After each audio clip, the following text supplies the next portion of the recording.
These are the best ways to level Order of Souls in Season 12, and even heading into Season 13 next month. Before I get started, I'm so close to making it to 10,000 subscribers, and if you could help me get there, that would mean a lot to me. Either way, as always, thank you guys so much for watching, and I hope you enjoy. Though there hasn't been many exploits for Order of Souls this season, especially none that I've found, I still just see it as my job to keep you guys above all the other pirates on the seas, whether it's with exploits or other information. Since no exploits have been found, I figured I would show you guys the best ways to level Order of Souls, as I've been asked a lot what the best way is. I'm going to start all the way from the bottom, that way you can determine what the best thing is for you and based off what level you are. So I'm going to go through and rank every single way to level. The bottom of my list for leveling Order of Souls is old, it's very basic, and it's the skeleton crew missions. These missions involve going after small skeleton crews on different islands and taking out the captains after a few waves of regular skeletons.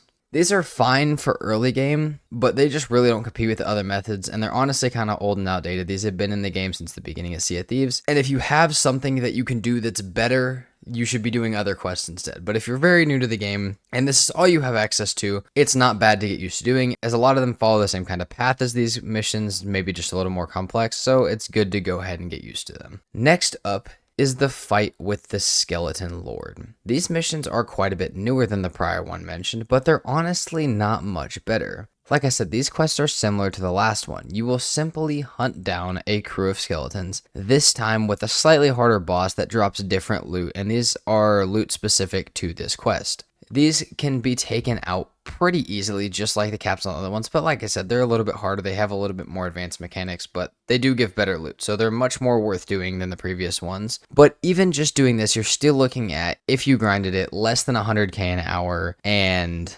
no more than 1.5 levels per hour, unless of course you're very low level, and which again, if you don't have anything better to do, this is probably your best bet. These are definitely better than the regular ones, but if you do have something better to do and you have better things that are higher up on this list, I'd highly recommend to do those instead. But otherwise, if you're working on very early game leveling, this might be the quest for you. After those two methods, one of the most unused ones in the game, we start to actually get into viable methods for leveling up and earning gold. But the main focus is the level. Next up is the Haunted Islands, or the fleets. These are pretty quick way to level. They have their own commendations that you need to get done if you're kind of chasing that kind of thing. And they're pretty good and pretty quick way to level, but only if you have them down and can do them consistently. In this quest, you have to fight just a few waves of ghost ships. Like I said, these are definitely in the range of being worth your time, especially if you're doing the commendations, but there are still much better options. However, once again, if you are doing this at lower level, these are pretty good, and when these are put in the Ashen area, which obviously all of these quests are better if you do them as Ashen variants, nobody's really going to bother you while you're doing it, so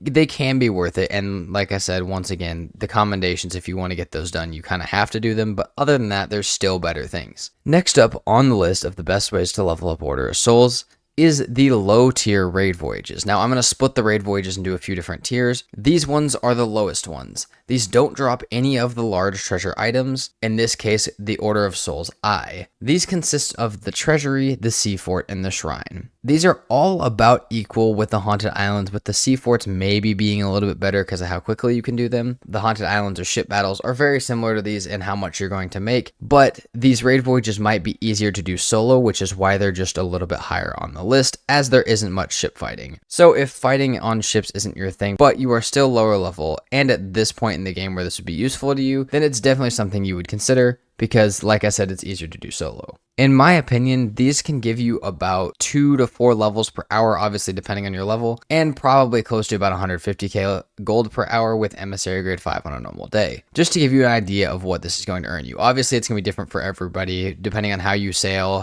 what you stop for in the middle, and all that stuff, but that's just a general idea of how much you should be making. After these voyages are the higher tier raid voyages that aren't special to Order of Souls. All that we have in this is Skeleton Fleet Battle and the Flameheart's Armada. These are normally classed as the best but hardest raid voyages. These can be extremely profitable, but they come with a much greater challenge. Both of these involve intense ship PvP, especially for anyone who is not well versed in ship PvP, or if you are solo, or just ship PvP isn't your crew's thing. You may consider that this might not be for you before entering these voyages. Though these voyages will help you get better at ship PvP, you need to be good at them for these to be efficient ways to level. These voyages efficiency will depend on how quickly and comfortably you can complete them. But if you can do them quite comfortably, you will be looking at closer to 250 to 300k and about 4.5 levels per hour if, like I said, you're doing them consistently. And that's sold at Emissary Grade 5. But if you'll notice, I was missing a few raid voyages. So now onto the podium, the top 3 ways to level your Order of Souls in Season 12.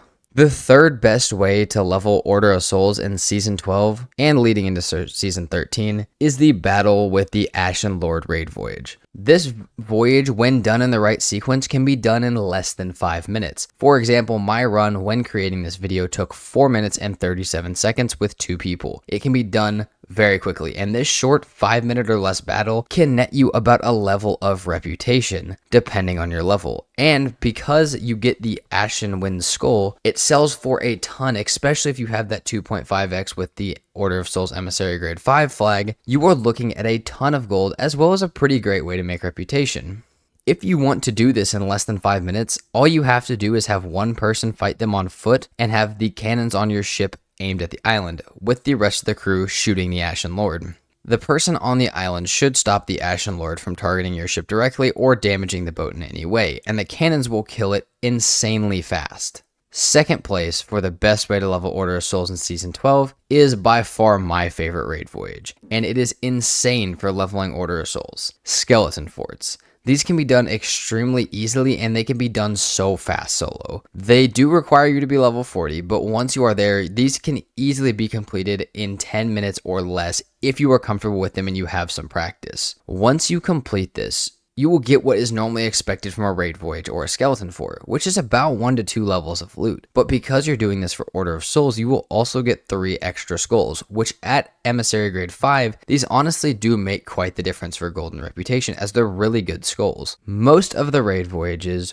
were meant to reward the same amount of golden reputation based on the time that you were giving towards it. So that way they would all be comparable. That's how they were designed to be. But because of the Ashen Lord and the Skeleton Fort dropping extra skulls, that's why these are placed in the top set of raid voyages specifically for Order, and that's why they're just so insanely good for leveling Order of Souls, just because they have those extra pieces that allow you to get extra towards this specific trading company. The top way to level Order of Souls and every other reputation can be tied for a few different things, but I'm going to talk about all of them and how they relate. Obviously, because it's my channel, the top way to level almost all the time is any available exploit. Now, I've heard of some for Season 12, but I haven't found any that work for me, and I haven't found any myself. Now, that doesn't mean there are any. I'm sure there's people, I've seen pretty good videos out this season about how to exploit Order of Souls, and those are almost always better than the regular leveling methods. So if you're into that and you're looking for that, go look for those. Those will almost always be better, and these are going to be the fastest way to level, like 95% of the time. Otherwise, if those aren't there, just like any trading company, hunting other ships, going after other world events, as well as stacking Fort of the Damned are also insanely fast ways. But all of these methods are very risky, and they require quite a bit of skill and experience in Sea of Thieves. So whether it's exploits or stacking Fort of the Damned, or even any other of these things that I've highlighted in this video, make sure that what you're doing is something that you enjoy and it's not too risky for you. If you're scared of what could happen for chasing ships, maybe you don't want to get sunk, then don't go chase ships. Make sure that what you're doing is something that you're good at and that you enjoy, and that it's not going to be too hard for you. And also, like I said, make sure it's something you enjoy. You aren't going to want to grind this very long if it's not something that you enjoy, and so it's in the end going to be most efficient to also do something that you enjoy. If you guys think I missed anything, or you have a different opinion about anything that I said, then please let me know in the comments, as I'd love to hear your side of it. Also, please let me know if you have any video suggestions or you know of any exploits that I haven't covered. And like I mentioned at the beginning, I'm currently trying to make it to 10,000 subscribers, and I'm so close. So if you could help me get there, that would mean a lot to me. Either way, thank you so much for watching. I truly do hope you enjoyed, and I will see you guys next time. Peace out.